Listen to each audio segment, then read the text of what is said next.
listen to reason? Will you open your eyes? Simon in Ontario. Yeah, Hello. hello? Welcome. Hi. Hey, Don and Russell, how are you guys doing? Hey, how are you doing, Simon? Good, good. It's a pleasure to talk to you guys. Don, you had a good talk there before about the second coming, and I was just thinking about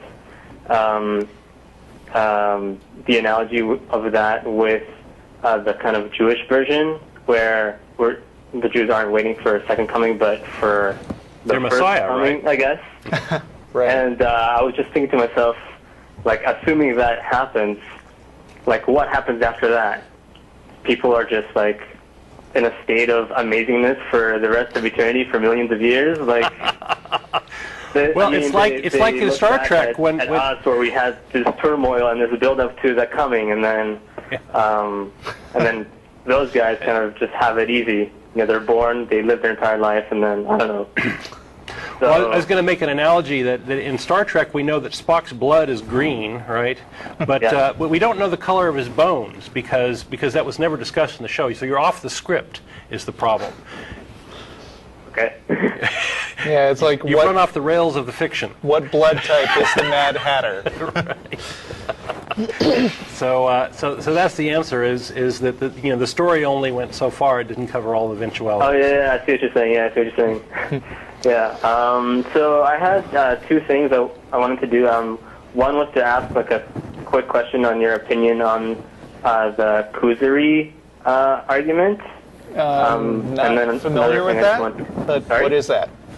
The Kuzari argument. That's in the Jewish tradition. There's the main argument that rabbis always tell me is that the Jews witnessed God giving them the Torah or the Bible, and there were 600,000 of them.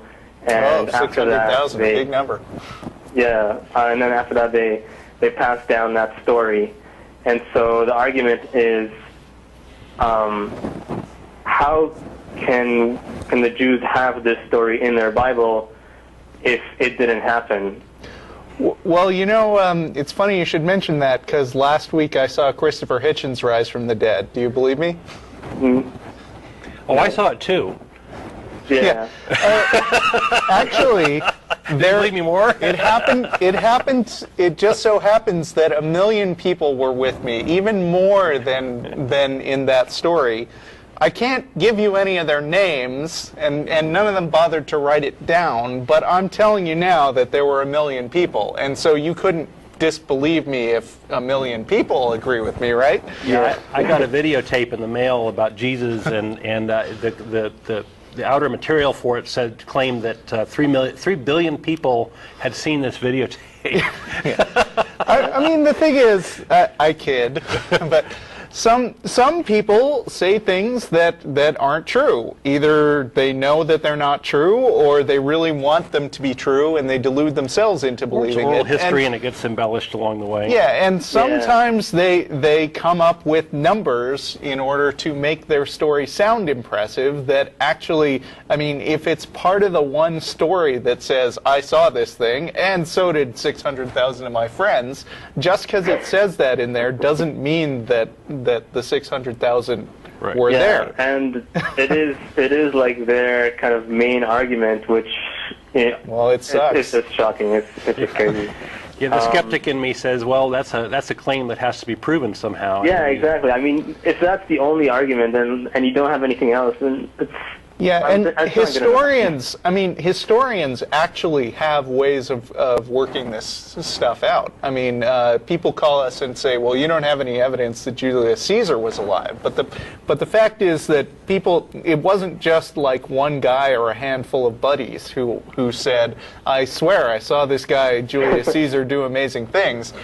A whole bunch of different people from different cultures had kind of interactions with this guy, and there are things about people like Julius Caesar where even if you have a pretty good reason to believe that the guy was real, some of the claims about him, like he was a god in human form and he rose straight to the skies when he died, historians don't have to believe that stuff. I mean, you know, they can actually figure out which Cross of the things are, which of the things are supported by the historical evidence that they've got from multiple sources. So, you know, miraculous claims require, you know, for sure. What's the quote exactly? Extraordinary claims require extraordinary evidence. Was that originally Carl Sagan, or well, it's attributed to him? So that's a good one. So, can I make one more point? Sure. So I was reading Genesis about a month ago, and just in the very beginning, the way it read, it sounded as if it's written from a perspective of a person who observes the world and doesn't know much else beyond what a person would know 3,000 years ago, per se. So the hierarchy of creation is like light, darkness, water, and then earth, and then there's like the firmament, and then the stars, and then the sun and the sky, and then grass, light. Well, in Genesis 1:1 and Genesis 1:2, there are two different creation accounts, and they conflict with each other, and they're both wrong. So. Oh yeah. Yeah, I was saying last it's pretty week, bad when the Bible contradicts itself, right? Yeah, I was saying a couple of weeks ago when I was on that maybe the Bible wasn't written by a bunch of ignorant nomadic sheep herders who were just writing about the things that fell in their experience.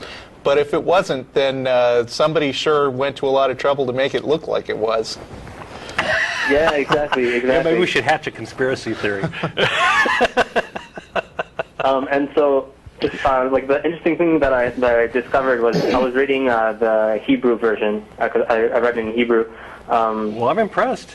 Yeah, I grew up in Israel. So the word for firmament was rakia, and that was one word I could never understand what that meant. That's something that kind of never clicked with me. And then I looked it up in the dictionary, and the dictionary said rakia is the nickname that people in ancient times gave to the dome of the sky that separated the water above from the water below. Yeah. And so it all of a sudden made total sense. People physically, like literally believe that there's a physical dome separating the water above from the water below. Yeah, and the stars were all pasted to it. You think that's crazy. Some creationists still say that that's real. Okay, you see the flat Earth creationists, I guess? Well, I don't know if they're flat Earth, but I think Henry Morris in particular has used that to explain the Great Flood. He was like, you know, oh, well, there was a bunch of water hanging in the sky, and then God let it all go, and that's where it came from. Yeah, and Genesis literally states it like that. There's water above the dome, and that explains why the sky is blue. That explains why, that explains rain. And I had a hunch that the story of Noah's flood will have some connection to this, and I read ahead. Right. And it said windows opened up in the firmament, and then water fell down. Spaceballs. Okay, come on. This is like positive proof that this is written by. It's an amusing story, but don't take it too seriously. Yep. Okay, we got 5-6 minutes left. So thank you, Simon. Thanks for calling. Thank you guys. Happy Darwin Day, and I'll keep watching your videos. All right, see ya. Bye.